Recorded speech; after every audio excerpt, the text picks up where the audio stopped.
Kenapa kita harus menolong orang? Alasan yang ketiga, karena kita dipanggil untuk jadi berkat. Galatia 6 ayat 9 sampai 10 dikatakan, janganlah kita jemu-jemu berbuat baik, karena apabila sudah datang waktunya kita akan menuai jika kita tidak menjadi lemah. Karena itu selama masih ada kesempatan bagi kita, marilah kita berbuat baik kepada semua orang, tetapi terutama kepada kawan-kawan kita seiman. Ketahuilah bahwa firman Tuhan berkata kita tidak boleh jemu-jemu berbuat baik. Saya tahu pasti ada di antara kita yang sudah malas berbuat baik. Dengar baik firman Tuhan, jangan pernah jemu berbuat baik. Percayalah, kita pasti akan menuai, asalkan syaratnya gini, kita nggak boleh jadi lemah. Apa maksudnya jadi lemah? Kita udah malas berbuat baik. Selama masih ada kesempatan bagi kita. Kapan kesempatan itu kita miliki? Yaitu selama Tuhan masih mempercayakan berkat-berkatnya dalam hidup kita. Selama kita masih punya kekuatan, kesehatan, dan selama orang-orang yang ada di sekeliling kita masih bisa kita tolong. Jangan pernah jemu berbuat baik, karena apabila sudah datang waktunya, kita pasti akan menuai. Saya akan mau tutup dengan ini. Kalau Anda ingin menolong orang, lakukanlah dengan cara yang benar. Jangan memberi pinjaman, tapi berikan pekerjaan. Kalau Anda ingin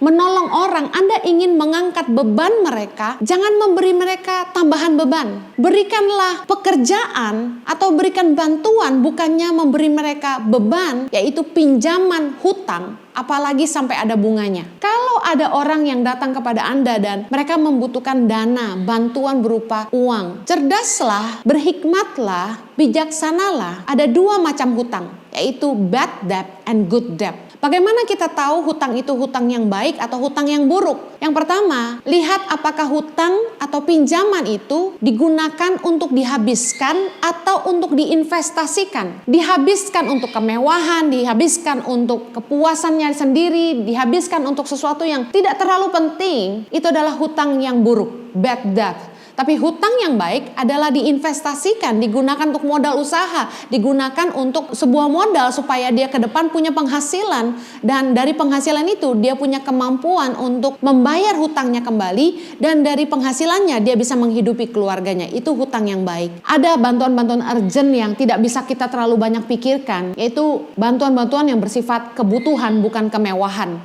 Yaitu apabila orang itu gak bisa makan, orang sakit gak punya biaya berobat, dan ada anak yang gak bisa sekolah karena mereka gak punya orang tua atau mereka gak punya biaya. Nah, ini bantuan yang bersifat urgent yang sudahlah, orang Kristen tuh jangan terlalu banyak alasan untuk nolong orang.